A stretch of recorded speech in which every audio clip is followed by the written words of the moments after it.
YCP ప్రభుత్వంలో జరిగిన తప్పులపై కూటమి ప్రభుత్వం శ్వేతపత్రం విడుదల చేసేందుకు నిర్ణయం తీసుకుందని విశాఖ టీడీపీ పార్లమెంట్ అధ్యక్షులు గండి బాబ్జీ అన్నారు. బుధవారం విశాఖ టీడీపీ కార్యాలయంలో greater TDP floor leader Peela Srinivas, south incharge Seethamraju, Sudhakar తో కలిసి ఏర్పాటు చేసిన మీడియా సమావేశంలో ఆయన మాట్లాడుతూ శ్వేతపత్రాలు విడుదల అయితే జగన్మోహన్ రెడ్డి అక్రమాలు ప్రజలకు తెలుస్తాయని స్పష్టం చేశారు. రాష్ట్ర వ్యాప్తంగా ప్రతి జిల్లాల్లోని ప్రభుత్వ స్థలాల్లో ప్రజాధనంతో ఋషికొండ ప్యాలెస్ ను మించి వైసీపీ కార్యాలయాలు కట్టారని చెప్పారు. ఒంగోలు మినహా రాష్ట్రంలోని నిర్మించినటువంటి 25 వైసీపీ కార్యాలయాలకు అనుమతులు లేవన్నారు.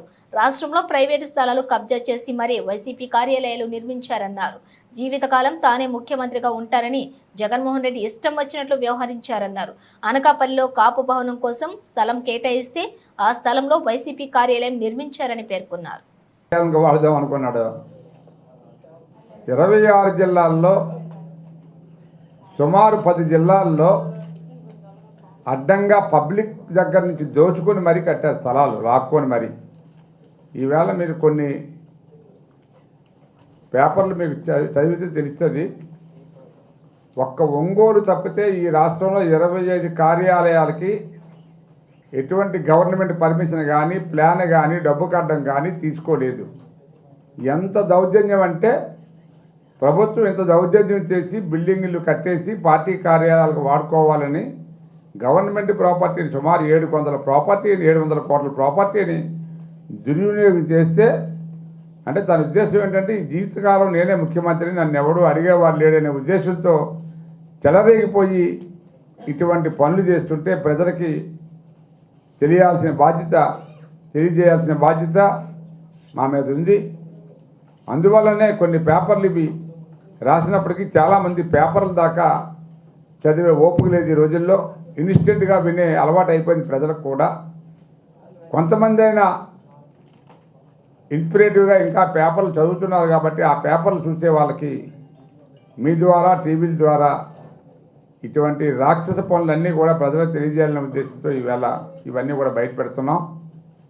ముఖ్యంగా ఈ 26 ఆఫీసులకి కావాల్సిన ఆఫీసుల్లో సుమారు 10 ఆఫీసులు ప్రైవేట్ స్థలాలు కబ్జా చేసి వాళ్ళు బోకరించి డబ్బులు ఇవ్వకుండా, నెల్లూరు కానీ ఇక్కడ మన అనకాపల్లిలో కూడా పాపం అది కాపుల కోసం ఏదో కమ్యూనిటీ హాల్ కోసం కేటాయిస్తే ఆ స్థలాన్ని కూడా దోచుకున్నారు. ఈవేళ అక్కడ బాధితులు అక్కడ కూడా ధర్నా చేయడం మొదలుపెట్టారు నిన్న, ఇది మాకు కేటాయించండి అని.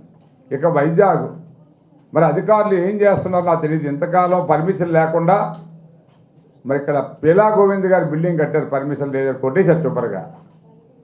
మరి అక్కడ పల్లా శ్రీనివాస్ గారు బిల్డింగ్ కొట్టేశారు. మరి అధికారులు నేను అడుగుతున్నా, ఎందుకు ఇంకా భయపడుతున్నారు? మీరు ఇంకా నోటీసులు అవి ఇవి కాలక్షేపం చేసి వాళ్ళు కోర్టులకు వెళ్ళేదాకా మీరు టైం ఇస్తారా? ఇమీడియట్గా కొట్టి పడేయాలి. ఈవేళ ఈ కోడిగుడ్డు మంత్రి ఇల్లాల కబుర్లు చెప్తాడు. మరి ఆ కోడిగుడ్డు మంత్రి ఎన్ని రోజుల నుంచి ఆ బిల్డింగ్ కట్టుకున్నాడో పర్మిషన్ లేకుండా అద్దెలు వసూలు చేసుకొని అక్కడ ఆఫీస్ పెట్టుకొని గాజువాకలో నీతి కబుర్లు చెప్తారు మన దగ్గరికి వచ్చి. నేను ఆ ఫ్యాక్టరీలు కట్టేశాను, 8,000 మందికి ఉద్యోగాలు ఇచ్చాను.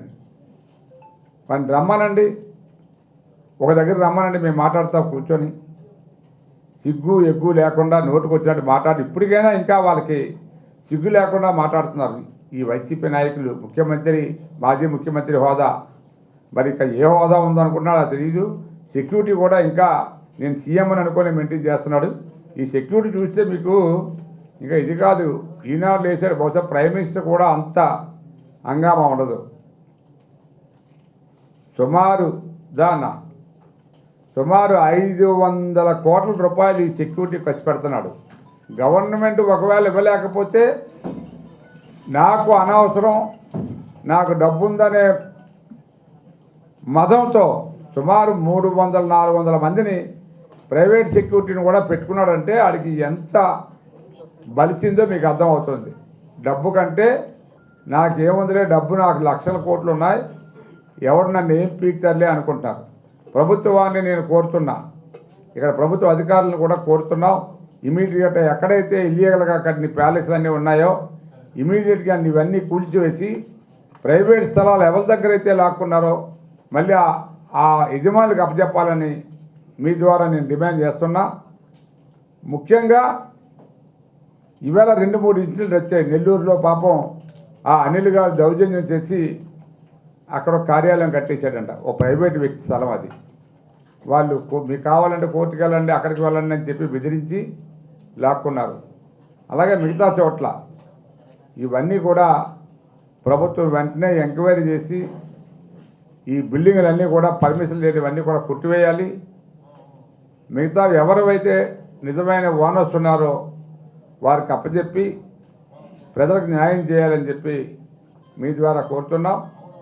ముఖ్యంగా ఈవేళ రాష్ట్రంలో ఇంత దివాళతనం ఏర్పడడానికి ఈ ప్రభుత్వానికి అన్ని హక్కులు ఉన్నాయి.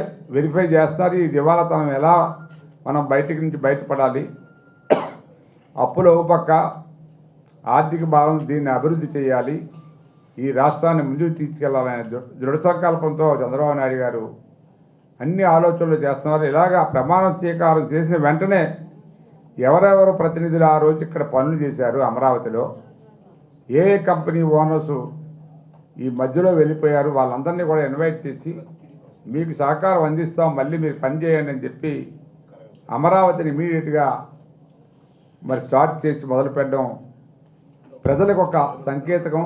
అభివృద్ధి పదవులు నడిపించడానికి బాబు గారు ఎప్పుడే కంకణం కట్టుకున్నారనే నమ్మకం కలిగించే ప్రయత్నం చేస్తున్నారు. అట్లాగే పోలవరం కూడా మీకు తెలిసి ఈవేళ అమెరికా నుంచి, ఆస్ట్రేలియా నుంచి, ఏదో కంట్రీ నుంచి కూడా నిపుణులు రప్పించి ఆ డ్యామ్ క్రాక్స్ అన్నీ కూడా ఎట్లా రివైజ్ చేయాలి, ఆ రిపేర్స్ ఎట్లా జరపాలనే ఉద్దేశంతో పోలవరం కూడా చాలా అతి వేగంగా కూడా నిర్మాణం పూర్తి చేయాలనే ఆలోచనతో కాలువలు కూడా క్లీన్ చేయడం, ఆ డ్యామ్ పటిష్టత వెరిఫై చేసి దాన్ని ఎట్లా మళ్ళీ రీబిల్డ్ చేయాలన్న ఆలోచనతో ప్రయత్నం చేయడం అదొక మంచి పరిణామం.